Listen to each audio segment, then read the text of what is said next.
पंढरपूरमधून आहे। पंढरपूरच्या श्री विठ्ठल रुक्मिणी मंदिर समितीचा कारभार हा मनमानी पद्धतीने सुरू असून याची अनेक उदाहरणं महर्षी वाल्मिकी संघटनेने समोर आणलेली आहेत। मंदिर समितीच्या कारभाऱ्यांनी काही पुरातन परंपरांना तिलांजली दिल्याचं उघड झालंय। श्री विठ्ठल रुक्मिणी मातेच्या अभिषेकासाठी चंद्रभागेचं पाणी वापरण्याच्या ऐवजी मंदिर समिती चक्क उत्तर प्रदेश येथून गंगेचं पॅकबंद पाणी वापरत असल्याचं निदर्शनास आल्याचा खळबळजनक खुलासा पंढरपुरातील समाजसेवक महर्षी वाल्मिकी संघटनेचे संस्थापक अध्यक्ष गणेश अंकुशराव यांनी केला आहे।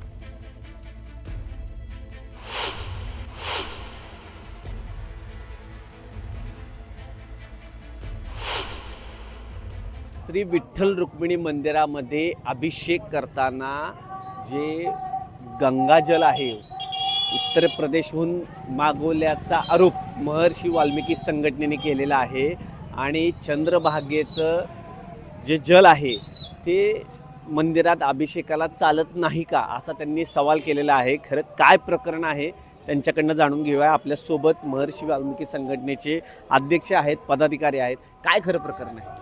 म्हणजे उत्तर प्रदेशमधले जे जल आणलेलं आहे तिथं ड्रमच्या ड्रम ठेवले, म्हणजे शिळ्या पाण्यानं उत्तर प्रदेशच्या गंगेच्या पाण्यानं विठ्ठलाला अभिषेक घालतात।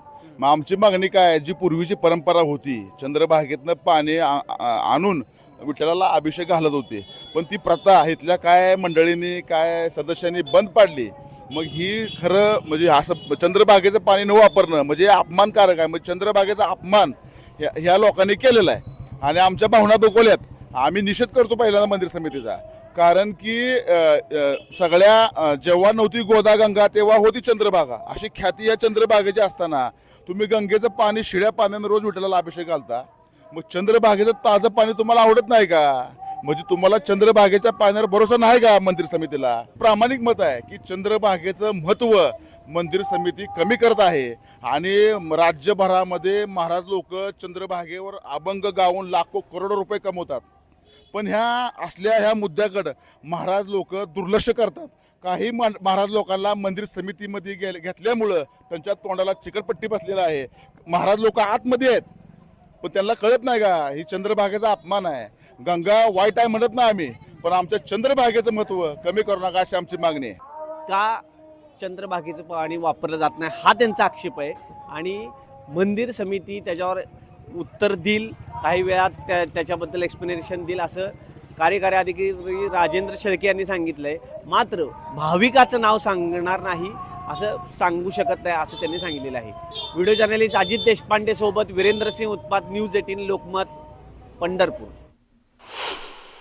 गंगा आणून दिल्यानंतर त्या भाविकेच्या श्रद्धानुसार आपण ती गंगा घालत असतो, पण मंदिरे समितीला सकळही तीर्थे घडती एक वेळा चंद्रभागा डोळा देखलिया, नुसतं डोळ्याने चंद्रभागा जरी बघितली तरी सर्व तीर्थांचं पुण्य मिळतं। जेव्हा नव्हती गोदा गंगा तेव्हा होती चंद्रभागा, त्यामुळे चंद्रभागेचं पाणी सुद्धा ज्यावेळेस ग्रहण लागतं व ग्रहण लागल्यानंतर आपण चंद्रभागेच्या पाण्यानंच श्री विठ्ठलास व माता रुक्मिणीस आपण अभिषेक करत असतो। त्यामुळे निश्चितच कुठल्याही पावित्र्याचा भंग झाला नाही। चंद्रभागेचा अवमान मंदिरे समिती कधीच करणार नाही।